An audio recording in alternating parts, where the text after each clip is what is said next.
All right, y'all. We starting this week of videos with the worst hoops, the worst series in the playoffs right now. And I'm sorry I had to do it.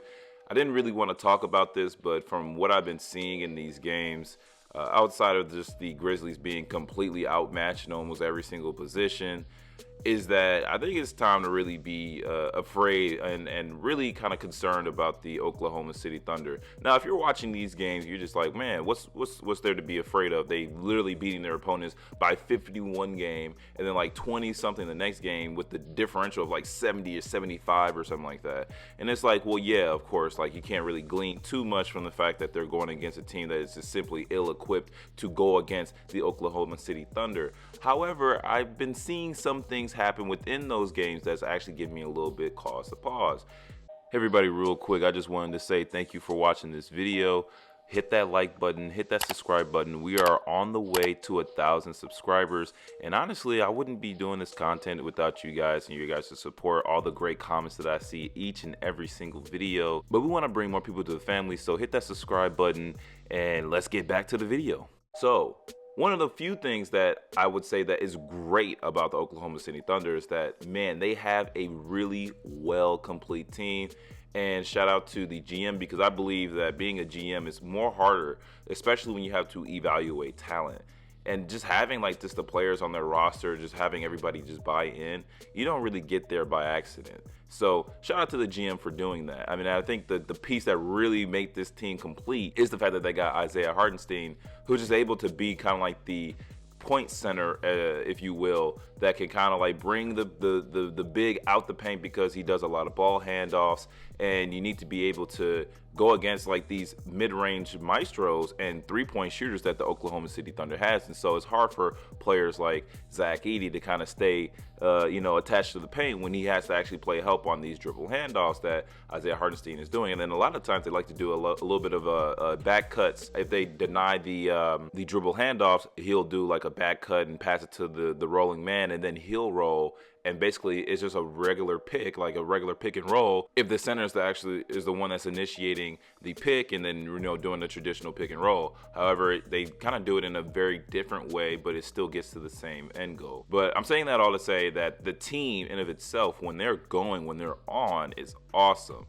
And you see a lot of ball movement, you see a lot of fun activity. Everybody is just simply in the game. They're involved. However, you have a star like Shai Gilgeous-Alexander, who, I don't know how many times I have to keep saying this, but Shai is one of the best players in the NBA, my MVP runner-up, because I think Jokic is going to win it. But Shai is truly great. But one of the things about Shai, that he reminds me a lot of like Allen Iverson, or just kind of like an early Russell Westbrook, not in terms of play styles at all, but in terms of shot attempts and efficiency.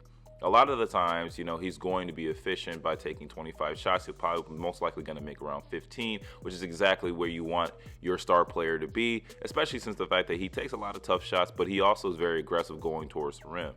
However, the way that he has been basically shot 29 shots last game to only make around, 26 points, he is very, very inefficient. And, you can kind of like sidestep it now because they're beating the Grizzlies to a bloody pulp, but you can't really rely on this when you have multiple other teams who are going to be way better than the Grizzlies. And then also, one of the things that I have also noticed is that whenever Shai has to get going, ball movement, off-ball movement stops. It completely stops and everybody becomes standstill, which is something that, like, in the playoffs, when you need somebody to get you a bucket, that's going to happen sometimes. But they're going against the Grizzlies. And if this is happening towards when they're going against like a team that is just significantly worse than them, what are you going to do when you're going against a team like, let's say, maybe like the Clippers, who is, stacked when it comes to guards and defenders and two ways and swings and whatnot? What are you going to do then? Because the best way for your team to succeed is to have a lot of your role players involved, a lot of your role players coming down off screens and stuff like that. And I don't know if you guys have been watching the games, but when Shai is out of the lineup, they've actually been playing a lot better and increasing the leads. And so you look at that and you say, well, then what's the difference? The difference is that when Shai has to get going, he dominates the ball for like 15, 16 seconds, and then he passes out if he don't have the shot. But within those 15, 16 seconds, there is no off-ball movement. There is no screening action.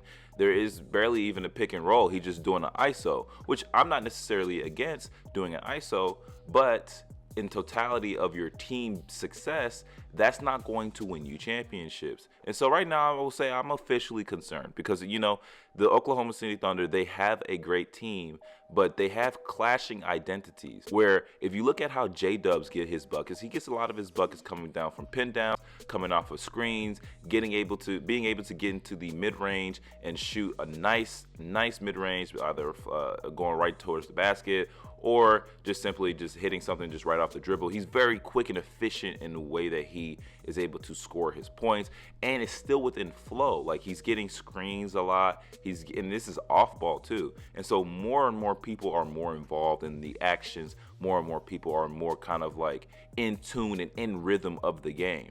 However, when Shai is trying to get his points and whatnot, he's just simply just ISOing. And that can be really difficult for, you know, role players. And I place a lot of importance on role players and success for not only just games and just regular season, but just for championships. As much as you can have your stars being great, it's your role players that really keeps the game together. They can either lose you the game or they can win you the game. And right now we're seeing that they're winning the games pretty much single-handedly without Shai Gilgeous-Alexander being the best possible person that he can be. And this is probably one of the worst times where you can actually have these kind of slumps right now where you're shooting all these shots and you're not making them. And I don't think he should be shooting 25 shots, especially if he's only hitting like 8 maybe. I think at this point, you know, you need to kind of recalibrate how you want to play your offense. And I think that if I'm, you know, the Oklahoma City Thunder coach, I would basically say, hey, listen, we need to kind of run Shai Gilgeous. If he's not on from early in the beginning of the game, we need to run him kind of like J-Dubs. We need to have more off-ball action, have him kind of like moving without the ball, and have Isaiah Hartenstein basically be the point guard and be the guy that has the ball for the majority of the time. And he can kind of just direct traffic. And they do that for a lot of their other players, which is like, you see how great their other players is, especially like, you know, one of my favorite guys, Lou Dort, who has like probably one of the highest arcs outside of Steph Curry that I've ever seen. If you watch this guy shoot a three, that is like a missile dropping down from the sky. It literally sometimes gets past the camera and you can't even see how high the ball is. But, you know, that's my guy. And, you know, you see other people like Jalen Williams, the other Jalen Williams. And then also you see like people like Chet. Like Chet is also playing pretty decent as well. He's not playing like, you know, the next big three, but he's kind of playing like the Chris Bosh role a little bit. That's kind of like the best way I can explain it, where he's going to take his shots, he's going to be aggressive, but he plays within his pockets. He doesn't kind of like go outside of his role. He's not going to be the guy that dominates the ball. He's going to kind of play within the system. And I really wonder how his progression, his game is going to be, especially playing with somebody who dominates the ball that much. But you see, even like in these games, that they try to balance it as much as they possibly can. But Shai Gilgeous-Alexander has to basically figure out what he wants to do and how he's going to be efficient without being able to make a whole bunch of shots. You can do that whether it be on the defensive end, you can do that facilitating, or you can do that by attacking the rim and getting more higher percentage shots than he typically would take. And so I think when you go against, you know, and he might get it past this round, and depending on if the Denver Nuggets win, he might get it past the second round, because I don't think the Denver Nuggets really have the personnel to go against them. But when you go against teams that is like built for you, let's say that they just get to the finals and they go against the Boston Celtics, that formula is not going to win, especially when the Boston Celtics is looking this good. And now, I didn't make a video on the Boston Celtics in the Magic series, but I honestly thought that it was going to be a little bit closer, because personnel-wise, they're kind of close in how they're basically stacked up against each other when it comes to their guards and swings, and even their bigs a little bit. But like I always say, they always have the sleeper agent, and Kristaps Porzingis is simply sitting on the bench for like 40 games in the season just for him to be extremely healthy come playoff time. And then you see this guy shooting threes from half court, set shots, and just knocking them down and being just a monster in the game. And they won their game without even Jason Tatum being on the court because of his wrist injury. So you're going to go against people like that, teams like that.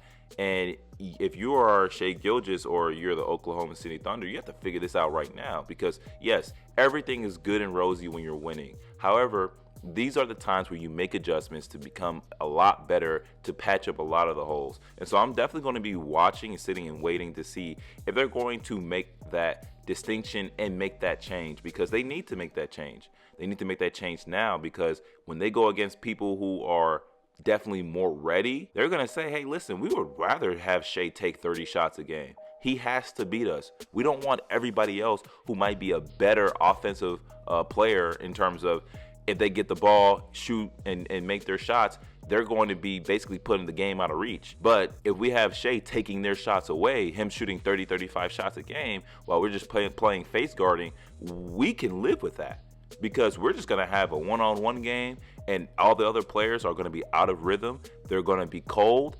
It's hard. It's hard, especially when you don't get the ball as much, for you to kind of like make your shots, because you're cold. You're basically like a person sitting in the stands who hasn't shot the ball the whole game.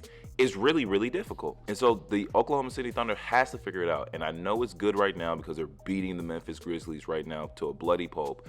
But they're going to have to figure it out, especially if they're going to be going against teams that are more favorably matched up, and is going to be able to force them to play the game that they want to play, which is basically, Shea, you're going to have to take all these shots. And if you make 40 shots out of 40, we're going to take that.